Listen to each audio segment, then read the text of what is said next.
Hi. So today I want to share with you a discovery that I made that's been one of the most important learning points in my career as a corporate trainer. Let me start by telling you a story. So there was this one time that I was working with a client who was really struggling to make the transition from a quiet, mousy little team to a strong, vibrant, energetic one.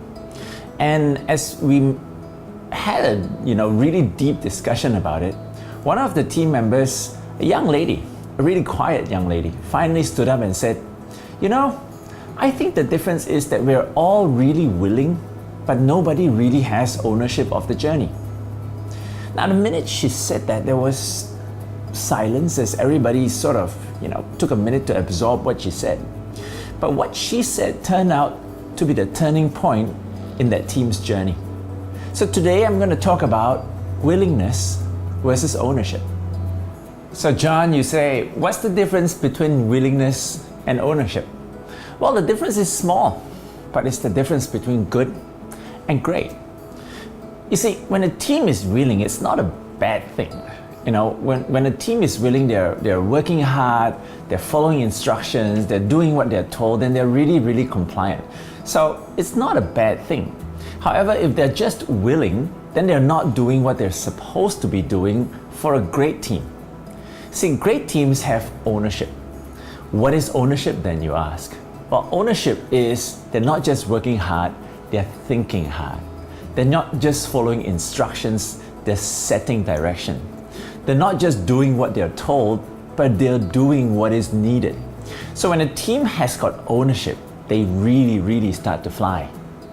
So I can hear you guys asking, how do we get the team from being a willing, hardworking team to a team that's got full ownership of the journey that they're on?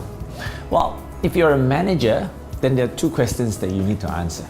First question is, do you have something good to sell? And when I'm talking about something good to sell, I'm not referring to the products that you're selling. I'm referring to the journey itself. Is it interesting? Is it inspiring? What's the meaning? What's the purpose? What's the rationale for that journey? You've got to get that clear. The second question that you've got to answer as a manager, and you've got to be brutally honest about it, is, are you good at selling it? Have you done a good job telling people what it's about? So this is about communicating, it's about articulation, about the ability to sort of structure your story really, really well. The third thing that you've got to consider, and this is for all you team members out there, is, do you want to buy it? Because a lot of times we've discovered that willingness shifts to ownership only when the individual is willing to make that transition. So ultimately, it's really up to you. What I would recommend right now is, if you guys are struggling between willingness and ownership, the easiest and most obvious thing to do right now is to sit down and have a conversation about what ownership in your organization looks like. What are the behaviors that indicate that you have full ownership? Don't let people assume that. So if you're leading a team, or even if you're just a member of a team that's working really hard, that's not toxic, it's not dysfunctional, there's nothing really wrong with it, but it's just not flying, you might want to ask the question of whether we're willing or whether we have full ownership.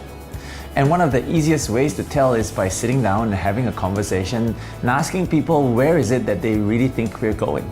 Mapping out the behaviors of willingness and ownership sort of helps people make that little transition in their mind that says, hey, maybe it's time we should do something about it.